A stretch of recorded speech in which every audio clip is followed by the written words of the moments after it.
Shua Tov, it's motzei Shabbos, after the Sabbath. Few words on Parsha Lech Lecha. Abraham the Hebrew, now he dwelt by the terebinths of Mamre, Genesis chapter 14, verse 13.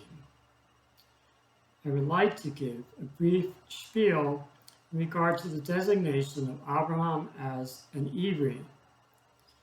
This word, denoting his ethnicity, as it were, is transliterated as Hebrew.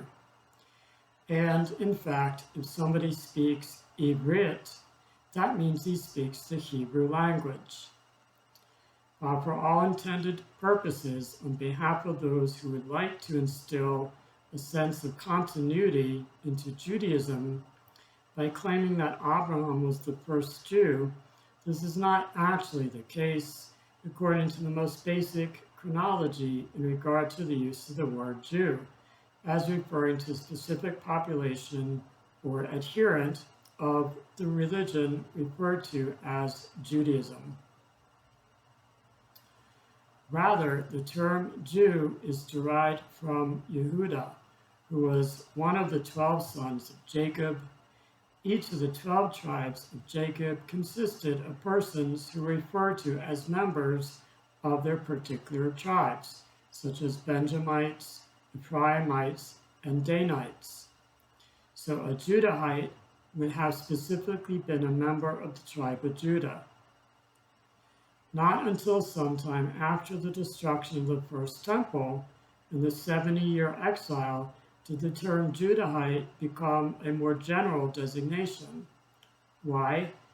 Because primarily only members of the tribe of Judah and Benjamin returned to Israel after the 70-year exile, the Judahites being the more populous tribe. So what is the significance of pointing out this rendering of the words Ivri and Jew inclusive of their actual use in history, as opposed to placing meanings upon them derived from a perspective that recasts the terms in a quasi-religious light?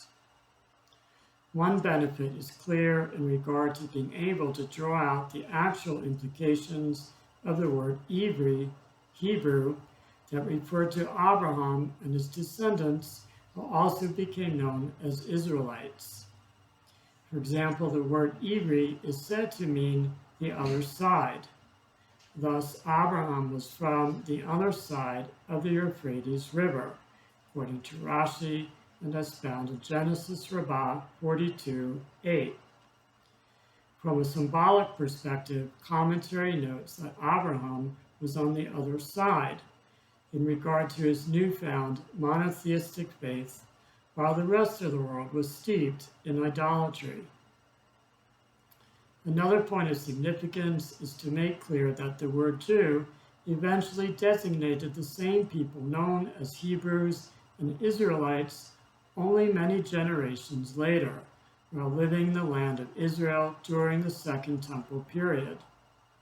Yet even to think of Abraham's descendants living in Israel at that time as Jews, in the same sense that we think of ourselves today, would not be exactly correct either.